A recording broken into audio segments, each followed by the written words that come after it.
All right, let's start with our next talk in the security track of the Chaos Communications Congress.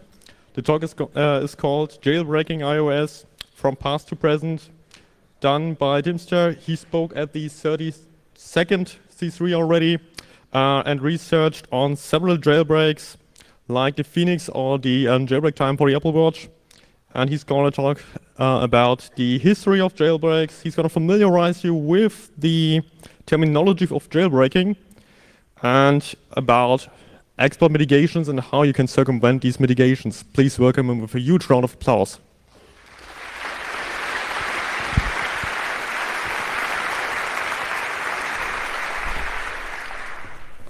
Thank you very much. So, hello everyone, I'm Teamster, and as already said, I'm going to talk about jailbreaking iOS from past to present. And the topics I'm going to cover is what is jailbreaking. I'm going to give an overview in general. I'm going to introduce you to how jailbreaks started, how they got into the phone at first, and how all of these progressed. I'm going to introduce you to the terminology, which is tethered, untethered, semi-tethered, semi-untethered jailbreaks. Like stuff you probably heard, but some of you don't know what that means. I'm going to talk a bit about hardware mitigations, which were introduced by Apple, which is Kbp, Ktr, and a little bit about PAC. I'm going to talk about the general goals of, about the technical goals of jailbreaking, and the kernel patches and what you want to do with those, and brief overview how jailbreaking could look like in future. So who am I? I'm Teamster. I got my first iPod Touch with iOS 5.1. And since then, I pretty much played with jailbreaks. And then I got really interested into that and started doing my own research. Eventually started doing my own jailbreaks. Kind of started with downgrading. So I've been here 2 years ago with my presentation downgrading, iOS downgrading from past to present. I kept hacking since then, so back then I kind of talked about the projects I made and related to downgrading, which was CSS Checker, Future Restore, IMG4 tool, probably have heard of that, and since then I was working on several jailbreaking tools ranging from iOS 8.4.1 to 10.3.3. Among those, 32-bit jailbreaks, untethered jailbreaks, remote jailbreaks like Jailbreak Me, and the jailbreak for the Apple Watch. So what is this jailbreaking I'm talking about? So basically the goal is to get control over the device you own. You want to escape the sandbox where the apps are put in. You want to elevate the privileges to root and eventually to kernel. You want to disable code signing because all applications on iOS are code signed and you cannot run unsigned binaries. You pretty much want to disable that to run unsigned binaries. And the most popular by people jailbreak is to install tweaks. And also a lot of people install a jailbreak or jailbreak the devices for doing security analysis. For example, if you want to pen test your application, see how an attacker goes for it, you want to like debug that stuff and you want to have a jailbroken phone for that. So what are these tweaks?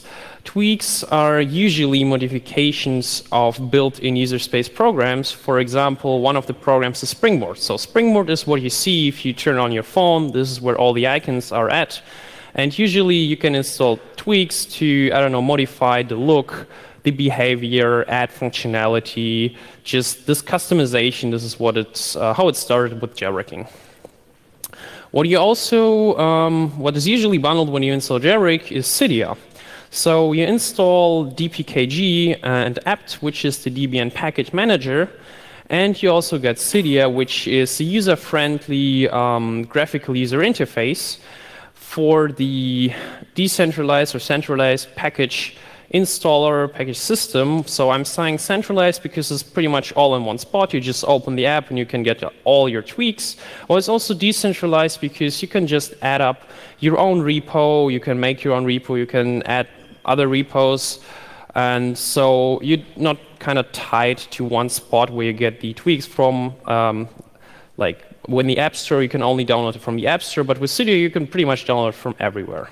You're probably familiar with Debian, and it's pretty much the same. So this talk is pretty much structured around this tweet, the ages of jailbreaking. So as the user stated, we get like the golden age, the boot ROM, the industrial age, and the post-apocalyptic age. And I kind of agree with that, so this is why I decided to structure my talk around that and walk you through the different ages of jailbreaking. So starting with the first iPhone OS jailbreak, back then it was actually called iPhone OS, not iOS, was not the boot ROM yet. So the first was a buffer overflow in the iPhone's libtip library, and this is an image parsing library, and it was exploited through Safari and used as an entry point to get code execution. It was the first time that non-Apple software was run on an iPhone, and people installed applications like Installer, AppTab, which were stores similar to Cydia back then, and those were used to install apps or games, because for the first iPhone OS there was no way to install applications anyhow. So the App Store got introduced with iOS 2. So then, going to the golden age, the attention kind of shifted to the boot ROM. People started looking at the boot process, and they found this device firmware upgrade mode, which is a part of ROM, which, so the most famous boot ROM exploit was LimeRain by GeoHot. It was a bug in hardware and was unpatchable with software. So this bug was used to jailbreak devices up to the iPhone 4. There were also several other jailbreaks. We didn't rely on that one, but this one, like once you discover it, you can use it over and over again, and there's no way to patch that. So this was later patched in a new hardware revision, which is the iPhone 4S. So with that boot ROM bug, this is how kind of tethered jailbreaks became a thing.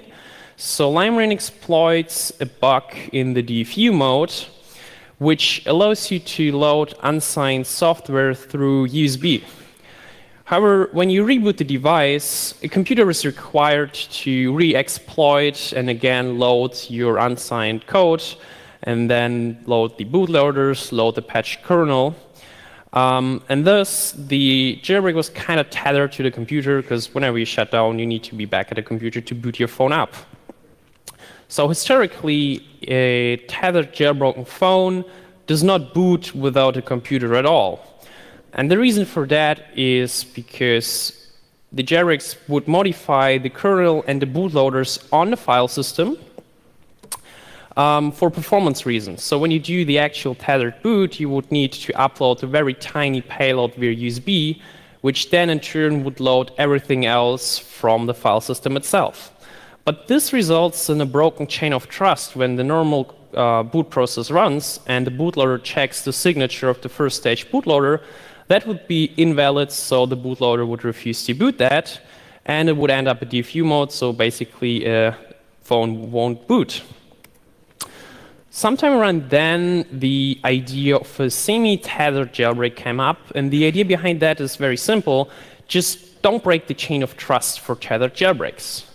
So what you would do differently is you do not modify the kernel on the file system, don't touch the bootloaders at all, and then when you would boot tethered, you would need to upload all the bootloaders, like the first stage bootloader, then the second stage bootloader, which is iBoot, and then the kernel via USB to boot into jailbroken mode. However, when you reboot, you could boot all those components from the file system, so you could actually boot your phone into non-jailbroken mode.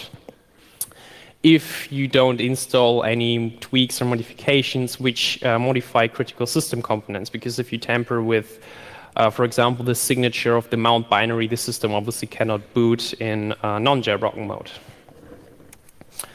So this is kind of the golden age, so let's continue with the industrial age.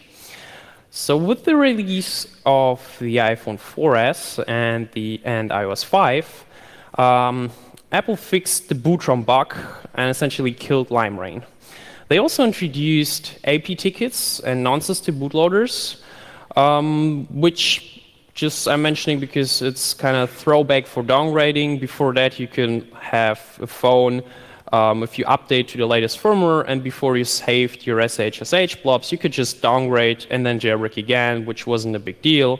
But with that, they also added downgrade protection, so jailbreaking became harder. If you want to know more about how the boot process works, what SHSH blobs are, what AP tickets are, you should check out my talk from 2 years ago. I go in depth on how all of that works.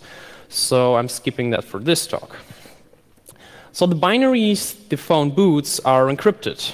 So the bootloaders are encrypted, and until recently, the kernel used to be encrypted as well. And the encryption key is fused into the devices, and it is impossible to get through hardware attacks.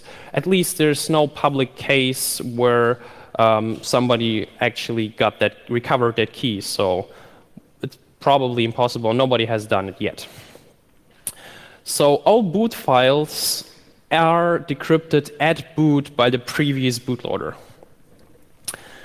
And before the iPhone 4S, you could actually just talk to the hardware IS engine as soon as you got kernel-level code execution. But with the iPhone 4S, they introduced a feature where before the kernel would boot, they would shut off the IS engine by hardware, so there's no way to decrypt bootloader files anymore so easily unless you got code execution in the bootloader itself. So yeah, decrypting bootloaders is a struggle from now on. So I think kind of because of that, the attention shifted to userland, and from now, the jailbreaks kind of had to be untethered. So untethered here means that if you jailbreak your device, you turn it off, you boot it again, then the device is still jailbroken. And this is usually achieved through re-exploitation at some point in the boot process. So you can't just patch the kernel on file system because that would invalidate the signatures. So instead you would, I don't know, add some configuration files to some daemons which would trigger bugs and then exploit. So jailbreaks then chain many bugs together, sometimes 6 or more bugs, to get initial code execution, kernel code execution, and persistence. This somewhat changed when Apple introduced free developer accounts around the time they released iOS 9. So these developer accounts allow everybody who has an Apple ID to get a valid signing certificates for 7 days for free. So you can actually create an Xcode project and run your app on your physical device. Before that, that was not possible. So the only way to run your own code on your device was to buy a paid developer account, which is like $100 per year if you buy a personal developer account. But now you can just get that for free. And after 7 days, the certificate expires, but you can just for free request another one and keep doing that, which is totally enough if you develop apps. So this kind of led to semi-untethered jailbreaks, because initial code execution was not an issue anymore. Anybody could just get that free certificate, sign apps, and run some kind of code which was sandboxed. So jailbreak focus shifted to more powerful kernel bugs, which were reachable from sandbox. So you had jailbreaks using just one single bug or maybe just 2 bugs. And the jailbreaks then were distributed as an IPA, which is an installable app. People would download, sign themselves, put on a phone, and just run the app.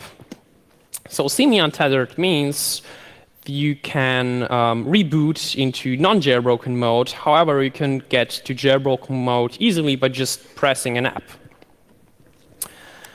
And over the years, Apple stepped up its game constantly. So with iOS 5, they introduced ASLR, address space layer randomization. With iOS 6, they added kernel ASLR. With the introduction of the iPhone 5S, they added 64-bit CPUs, which isn't really security mitigation. It's just changed a bit how you would exploit. So the real deal started to come with iOS 9, where they first introduced kernel patch protection, an attempt to make the kernel immutable and not patchable. And they stepped up that with the iPhone 7, where they introduced kernel text read-only region, also known as KTRR. So with iOS 11, they removed 32-bit libraries, which I think has very little to no impact on exploitation. It's mainly in the list because up to that point, Cydia was compiled as a 32-bit binary, and that stopped working. That's why that had to be recompiled for 64-bit, which took someone to do until you could get a working Cydia on 64-bit iOS 11. So with the iPhone XS, which came out just recently, they introduced pointer authentication codes. And I'm going to go more in detail into these hardware mitigations in the next few slides. So let's start with kernel patch protection.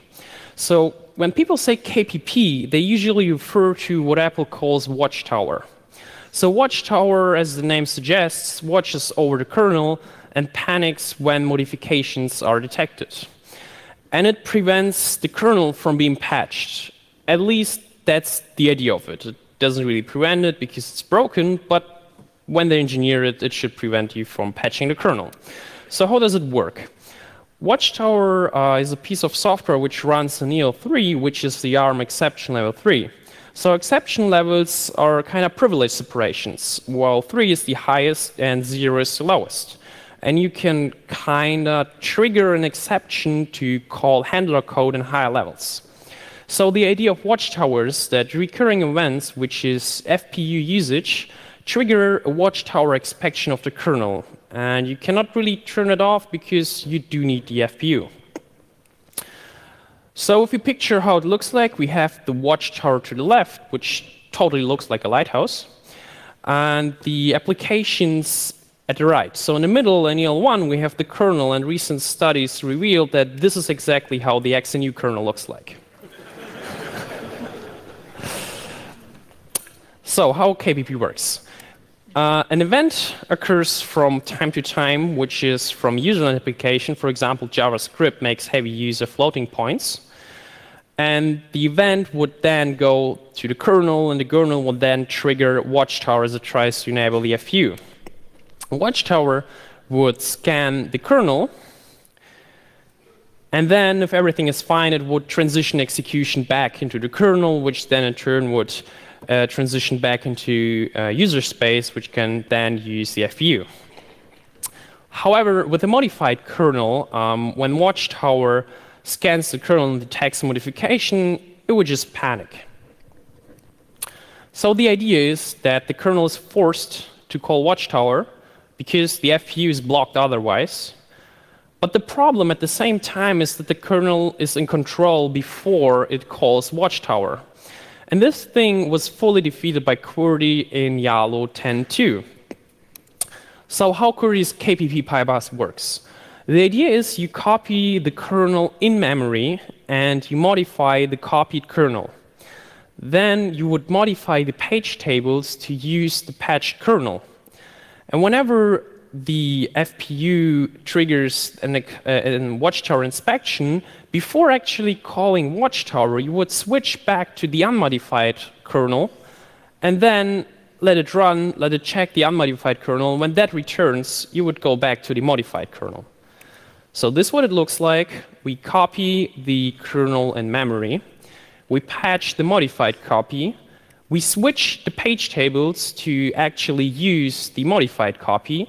And when we have the FPU event, we would just switch the page tables back, forward the call to Watchtower, make then Watchtower scan the unmodified kernel, and after the scan, we would just return to the patched kernel. So the problem here is time of check, time of use, a classical talk-to. And this works on the iPhone 5S, the iPhone 6, and the iPhone 6S, and it's not really patchable. However, with the iPhone 7, Apple introduced Ktr, which kind of proves that, and they really managed to do an unpatchable kernel. So how does Ktr work? So kernel text read-only region, I'm going to present as described by Zigusa in his blog, adds an extra memory controller, which is the IMCC, which traps all writes to the read-only region. And there's extra CPU registers which mark an executable range, which are the Ktr registers. And they obviously mark a subsection of the read-only region. So you have hardware enforcement at the boot time for a read-only memory region, and hardware enforcement at boot time for an executable memory region. So this is the CPU, this is the memory at the bottom. You would set the read-only region at boot, and since that's enforced by the hardware memory controller, everything inside that region is not writable, and everything outside that region is writable. And the CPU got KTR registers, which mark begin and end. So the executable region is a subsection of the read-only region. Everything outside there cannot be executed by CPU. Everything inside the read-only region cannot be modified. And this has not been truly bypassed yet. There's been a bypass, but that actually targeted how that thing gets set up. But that's fixed, and now it's probably setting up everything. And so far, it hasn't been bypassed. So jailbreaks are still around. So what they are doing? Well, they just work around kernel patches. And this is when Kbp jailbreaks evolved, which means, they just don't patch the kernel. But before we dive into that, let's take a look what previous jailbreaks actually did patch in the kernel. So the general goals are to disable code signing, to disable the sandbox, to make the root file system writable, and to somehow make tweaks work, which involves making mobile substrate or lib substitute work, which is the library for hooking. And I was about to make a list of kernel patches which you could simply apply. However, the techniques and the patches vary across individual jailbreaks so much that I couldn't even come up with a list of kernel patches among the different jailbreaks I worked on. So there's no general set of patches. Some prefer to do it that way, some prefer to do it that way. So instead of doing a kind of full list, I just show you what the Helix jailbreak does patch. So the Helix jailbreak first patches the icon has debugger, which is a boot arc. It's a variable in the kernel, and if you set that to true, that would relax the sandbox. So to relax the sandbox or to disable code signing usually involves multiple steps. Also, since iOS 7, you need to patch mount, because there's actual hard-coded that the root file system cannot be mounted as read-write. Since iOS 10.3, there's also hard-coded that you cannot mount the root file system without the no sudo flag. So you probably want to patch that out as well.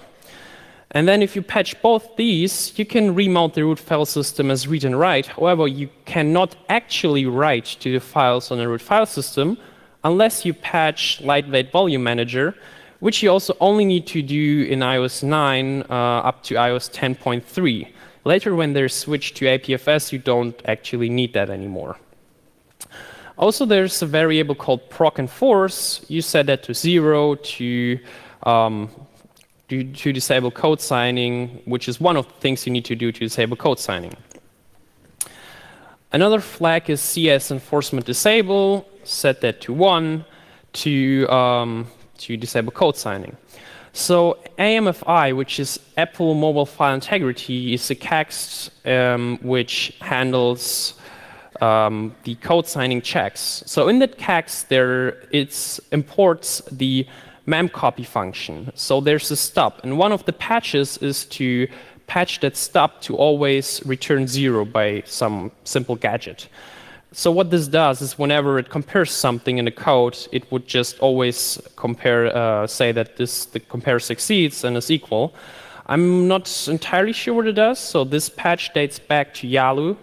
But like just applying the patch helps killing code signing, so that's why it's in there. Another thing Helix does is it adds the get task allow entitlement to every process. And this is for allowing retrial executable mappings. And this is what you want for mobile substrate tweaks. So initially, this entitlement is used for debugging, because there you also need to be able to modify code at runtime for setting breakpoints, while we use it for getting tweaks to work. Since iOS 10.3, there's Helix also patches label update exec VE patch, label update exec VE function. So the idea of that patch was to fix the process exec denied while updating label error message in Cydia and several other processes. Well, that seems to completely nuke the sandbox and also break sandbox containers. So this is also the reason why if you jailbroke with Helix, apps would save their data in the global directory instead of their sandbox containers. And you also kill a bunch of checks in Mac policy ops to relax the sandbox. So if you want to check out how that works yourself, unfortunately, Helix itself is not open source, and I have no plans of open sourcing that. But there's two very, very closely related projects which are open source, which is Double Helix. This is pretty much exactly the same, but for 64-bit devices, which does include the KPP bypass, so it also patches the kernel. And Jailbreak Time, which is the watchOS jailbreak, but Helix is for iOS 10, and the watchOS jailbreak is kind of the iOS 11 equivalent, but it shares like most of the code. So most of the patch code is the same. If you want to check that out, check these out. So KPP-less jailbreaks. So the idea is don't patch the kernel code, but instead patch the data. So for an example, we go for remounting the root file system. We know we have hard-coded checks which forbid us to mount the root file system read-write. But what we can do is in the kernel, there's a structure representing the root file system. And we can patch that structure, removing the flag saying that this structure represents the root file system. And we simply remove that, and then we can call remount on the root file system. And then we put back in the flag, so we kind of bypassed the hard-coded check. For disabling code signing and disabling sandbox, there's several approaches. So in the kernel, there's a trust cache. So usually Amphi handles the code signing, the daemon user space handles the code signing requests, but the daemon itself also needs to be code signing. So you have the chicken and egg problem. That's why in the kernel, there is a list of hashes of binaries which are allowed to execute. And this thing is actually writable, because when you mount the developer disk image, it actually adds some debugging things to it. So you can simply inject your own hash into the trust cache, making the binary trusted. Another approach taken by Jailbreak D in the latest Electro jailbreak is to have a process, in this case Jailbreak D, which would patch the processes on creation. So when you spawn a process, that thing would immediately stop the process, go into the kernel, look up the structure, and remove the flags saying, kill this process when the code signature becomes invalid. And it would also add the get task allow entitlement. And then after it's done that, it would resume the process, and then the process won't get killed anymore because it's kind of already trusted. And the third approach taken or demoed by Bazat was to take over MVD in user space completely. So if you can get a Magport to launch D or to MVD, you can impersonate that, and whenever the kernel asks MV, is that trusted, you would reply, OK, yeah, that's trusted. That's fine. You can run it. So that way you don't need to go for the kernel at all. So future jailbreaks. Kernel patches are not really possible anymore, and they're not even required, because we can still patch the kernel data or not go for the kernel at all. But we're still not done yet. We still didn't go for post-apocalyptic. And post-apocalyptic, or short PAC, well, actually, PAC stands for Pointer Authentication Code, but you get the joke. So pointer authentication codes were introduced with the iPhone XS. And if we quote Qualcomm, this is a stronger version of stack protection. And pointer authentication codes are similar to message authentication codes, but for pointers, if you're familiar with that. And the idea of that is to protect data in memory in relation to a context with a secret key. So the data in memory could be the return value, and the context could be the stack pointer. Or data in memory could be a function pointer, and the context could be a vtable. So if we take a look how pack is implemented, so at the left you can see function entry and like function prologue and function epilogue without pack. And with pack, the only thing that really changes is when you enter a function, before actually doing anything inside it, you would normally store the return value on the stack. But when doing that, you would first authenticate the pointer with the context, and then kind of create a signature and store it inside the pointer and then put it on the stack. And then when you leave the function, you would just take back the pointer, again calculate the signature and see if these both signatures matches. And if they do, then just return. And if the signature is invalid, you would just throw a hardware fault.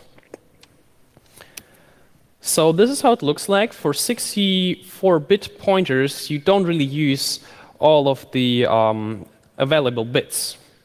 So usually you use 48 bits for virtual memory, which is more than enough. So you have, if you use memory tagging, you have 7 bits left for putting in the signature. Or if you do not use memory tagging, you can use up to 15 bits for the pointer authentication code. So the basic idea of pack is to kill ROP-like code reuse attacks. You cannot simply smash the stack and create a ROP chain, because every return would have an instruction verifying the signature of the return value, and that means you would need to sign every single of these pointers. And since you don't know the key, you can't do that in advance. So you cannot modify a return value, and you cannot swap two signed values on a stack unless the stack pointer is the same for both. Can we bypass it? Maybe. I don't know. But we can take a look at how that thing is implemented. So if we take a look at the ARM slides, you can see that pack is basically derived from a pointer and a 64-bit context value and a key, and we put all of that in an algorithm P. And that gives us the pack, which we store in the unused bits. So the algorithm P can either be Karma, or it can be something completely custom. And the instructions, the ARM instruction, kind of hide the implementation details.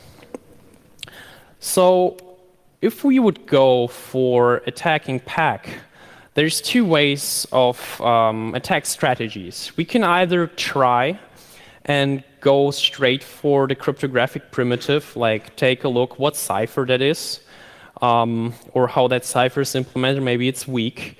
Or we can go and attack the implementation. So if we go and attack the implementation, we could look for signing primitives, which could be like small gadgets we could jump to somehow execute to sign a value, which could be either an arbitrary context signing gadgets, or maybe a fixed context signing gadget.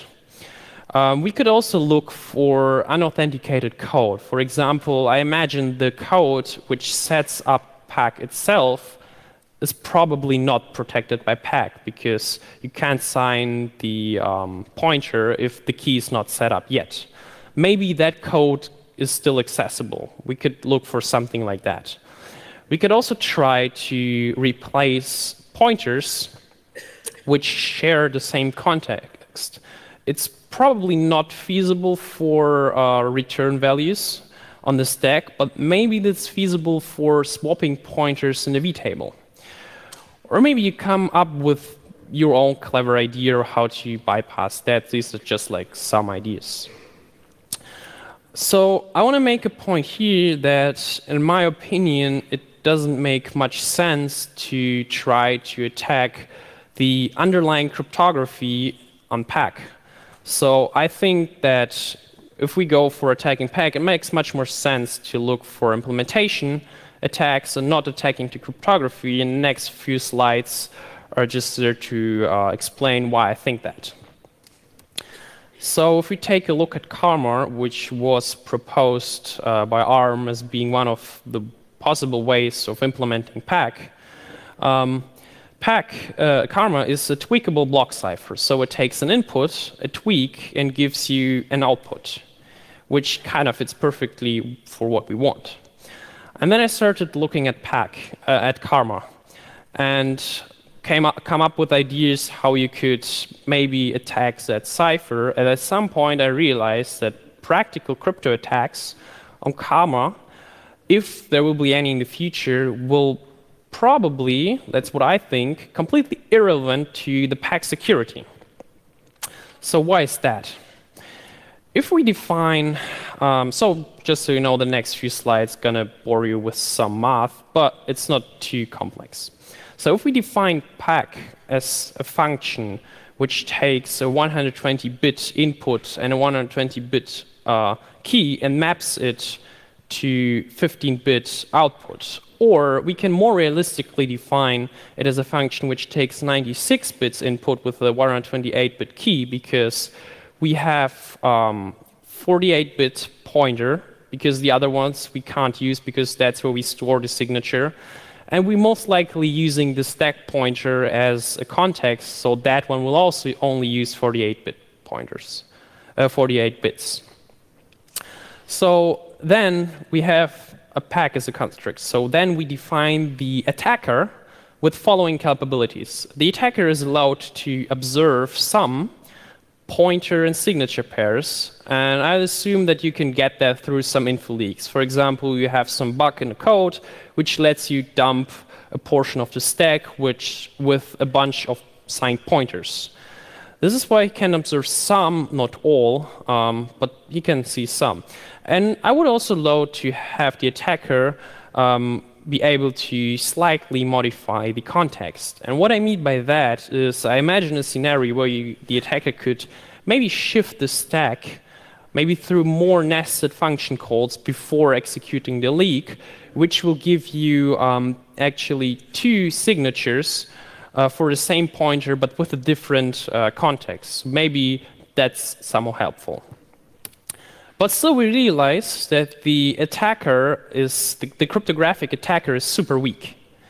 So the only other cryptographic problem there could be is collisions. And for those of you who've seen my last talk, they probably know I love collisions. So we have 48-bit pointer, 48-bit context, and 128-bit key. We sum that up, and we divide that by the 15-bit of output we get from PAC, which gives us 2 to the power of 209 possible collisions, because we map so many bits to so little bits. But even if we reduce the pointers, because practically probably less than 34-bit of a pointer are really used, we still get 2 to the power of 181 collisions, which is a lot of collisions, but the bad thing here is random collisions are not very useful to us unless we can predict them somehow. So let's take a look how a cryptographically secure MAC is defined. So a MAC is defined as following. Let P be a MAC with following components, and those are basically gen, MAC, and verify. So gen just somehow generates a key. It's only here for the sake of mathematical completeness. Just assume we generate the key by randomly choosing n bits, or how much bits the key needs. And MAC is just a function where we put in an n-bit message, we call m, and it gives us a signature T. And I'm going to say signature, but in reality I mean a message authentication code. And the third function is verify. You give it a message and a signature, and it just returns true if that signature is valid for the message, or false if it's not.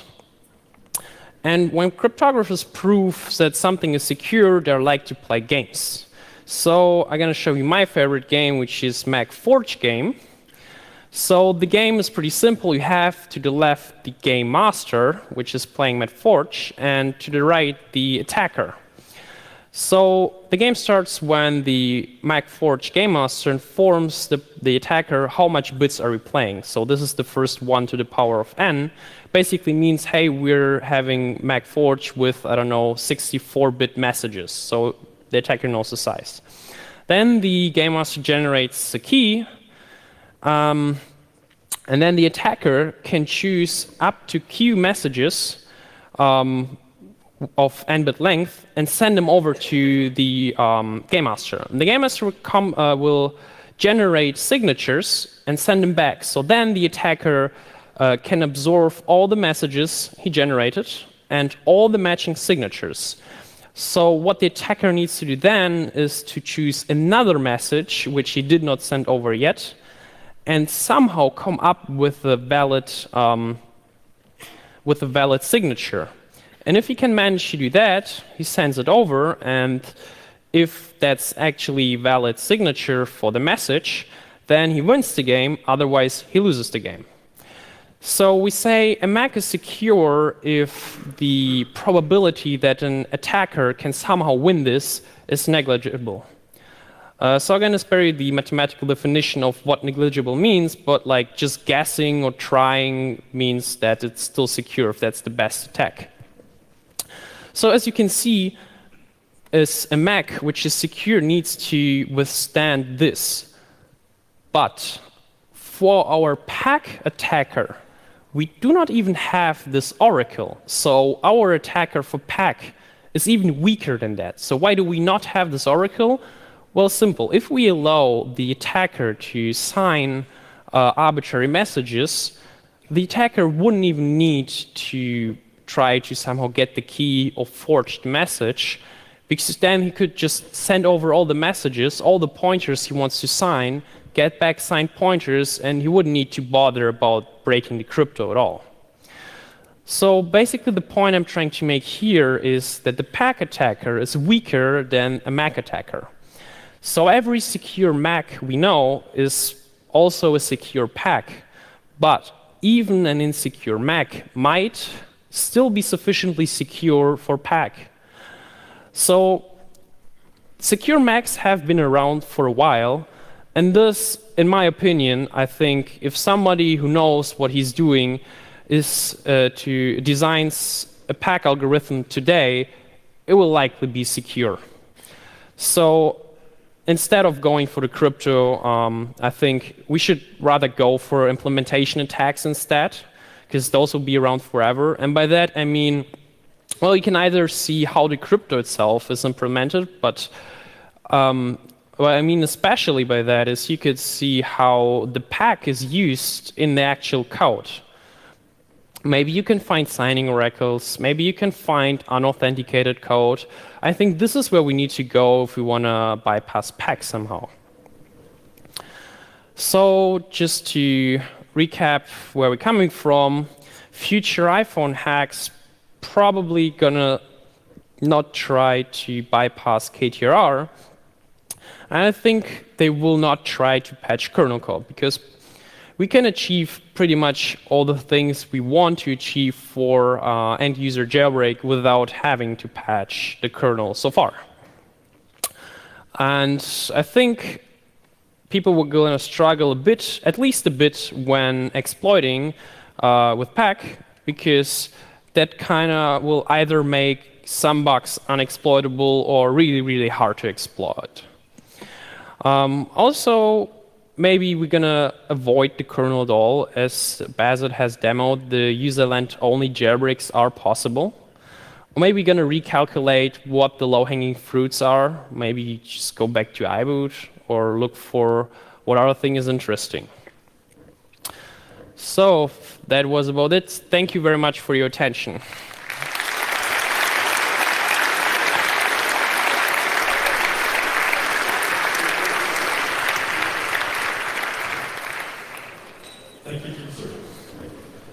If you would like to ask a question, please line up on the microphones in the room.